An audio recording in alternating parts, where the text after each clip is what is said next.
Friends, the story begins with the killer who was roaming around with a weapon in his hand and was hiding under this floor where a couple was hiding. Their friends had already been put to eternal sleep by the killer, and now it was their turn. That's why both of them were very scared and stayed hidden here, and the girl was so terrified that even after the boy kept telling her again and again, she didn't stay quiet, but kept crying, while the boy gathered courage and decided to go outside to get help.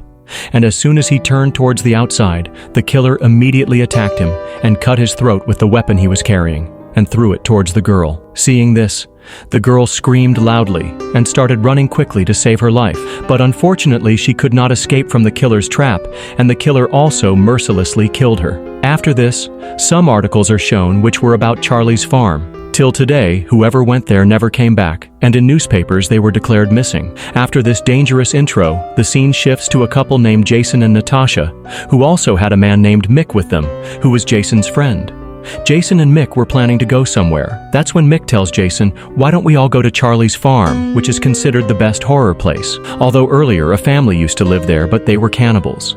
That's why the people of the town killed the entire family, and today that house spread across 1,000 acres is completely deserted and silent. That's why camping there would be a different kind of fun. Hearing all this, Jason agrees to go to Charlie's farm, and Natasha also calls her friend Melanie and asks her to join the trip, although Melanie and Natasha did not know where they were going. Anyway, the next day Melanie brings her stuff and comes to them, and Mick tries to flirt and set up with Melanie. And Melanie also likes Mick's funny style. And then the four of them get into a jeep and set out for their trip. This fun-filled journey was quite long.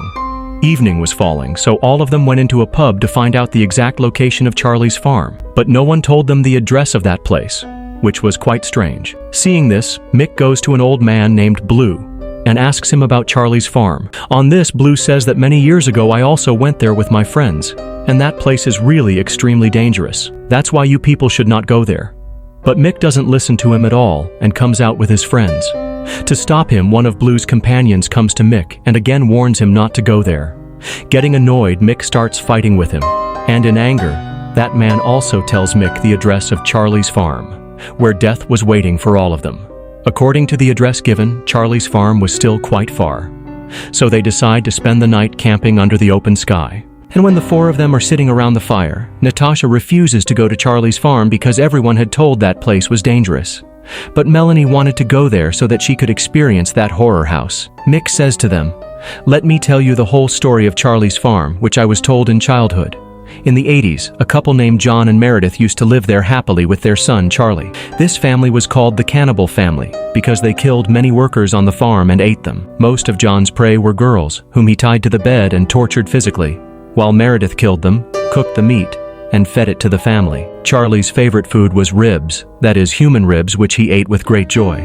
Charlie was a psycho kid who looked very ugly. The family was living their life like this. But when farmers from the town started disappearing, one day some people, including Blue, came to that family's house because everyone already knew that this family were cannibals. But John did not accept his mistake, and in anger, Blue killed John, while Meredith saved her life and escaped through the back door of the house with Charlie.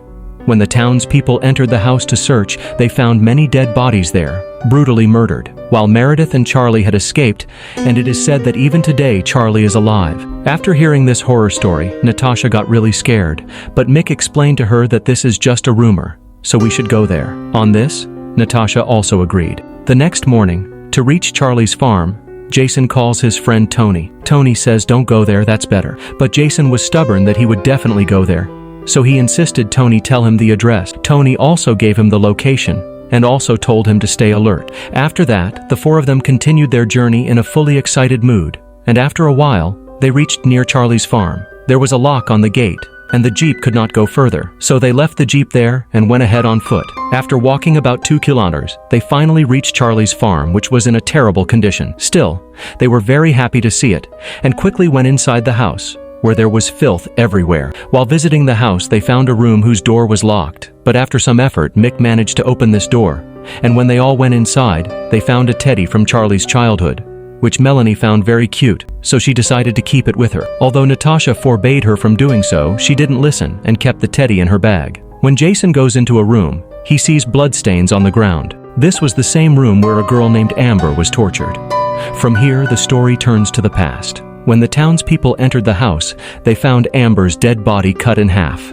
There were also some other dead bodies, rotten as if they had been there for years. When the townspeople did not find Meredith and Charlie, they started searching for them and after a while caught Meredith.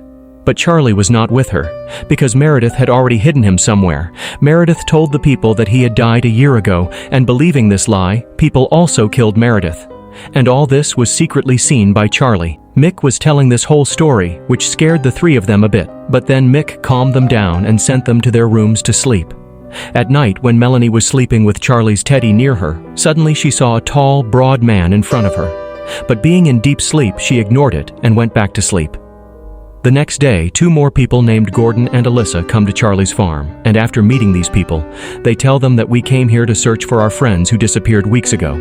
And maybe they were talking about the couple from the beginning of the movie.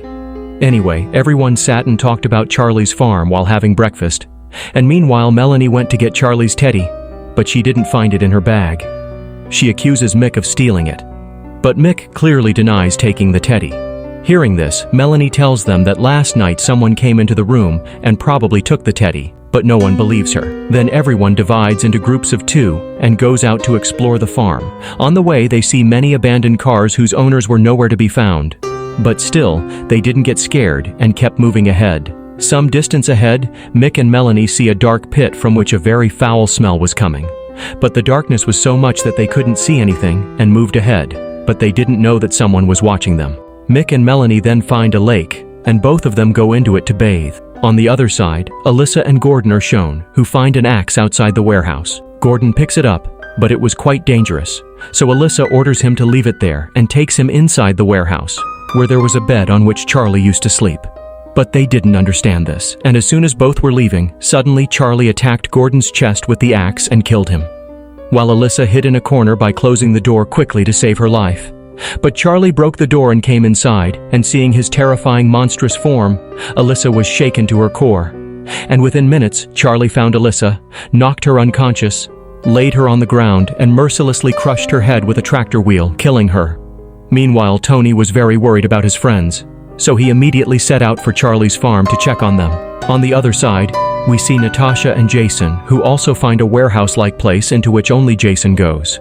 Meanwhile, Mick and Melanie are shown spending some beautiful romantic moments at the lake. But suddenly Melanie screamed because Charlie was standing in front of her.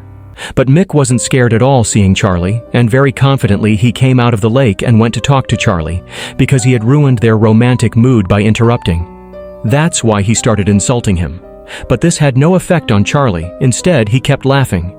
And then suddenly, with the weapon in his hand, Charlie cut Mick's private part from his body and shoved it into his mouth, and Mick died in agony right there. Now Charlie's next target was Melanie. So she quickly got out of the lake and tried to run away, but she couldn't escape Charlie. Charlie caught her quickly, threw her to the ground, and mercilessly ripped out her lower jaw, killing her. In the evening, Tony also arrived at Charlie's farm, and when he went inside, his friends weren't there. But on one wall, he saw the names of all of them, which Jason, Melanie, and the rest had written as a memory. So he started searching for them. On the other side, we see Natasha, who was now waiting for Jason to come out. But even after a long time, when Jason didn't come out, she went inside herself and was shocked to see that Jason wasn't there. But just then, she heard Jason's voice from under the bed. Scared, Jason tells Natasha that I saw someone here with a dangerous weapon in his hand. Although at first Natasha thought it was a prank, when Charlie came there, she believed Jason, and both of them sat quietly. Before Charlie could make them his prey, Tony came there and started fighting with Charlie. Taking advantage of the opportunity, Natasha and Jason tried to escape, but then Charlie ripped the flesh from Tony's neck and killed him, and moved toward Jason. Before Jason could understand anything, Charlie brutally cut his throat and killed him. And as soon as Natasha tried to run away, Charlie caught her. When she opened her eyes, she was locked in a wooden box. Natasha broke it and easily came out, and was shocked to see rotten dead bodies all around. Just then, she saw stairs to get out.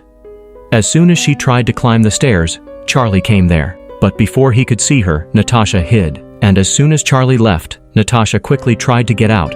And suddenly Blue came near her, pulled her up, and started running away with her. But just then, Charlie struck Blue with an axe and killed him too. Now it was Natasha's turn, so she showed courage, quickly took Blue's gun, shot Charlie, and knocked him to the ground. Then she ran towards the truck. But just then Charlie came there, shot Natasha, killed her too, and then lifted her body and carried it away. And with this, the movie came to an end. So friends, how did you like this story? Interesting, right? Then like and share the video, subscribe to the channel, and press the bell icon so that you don't miss upcoming movie explanations.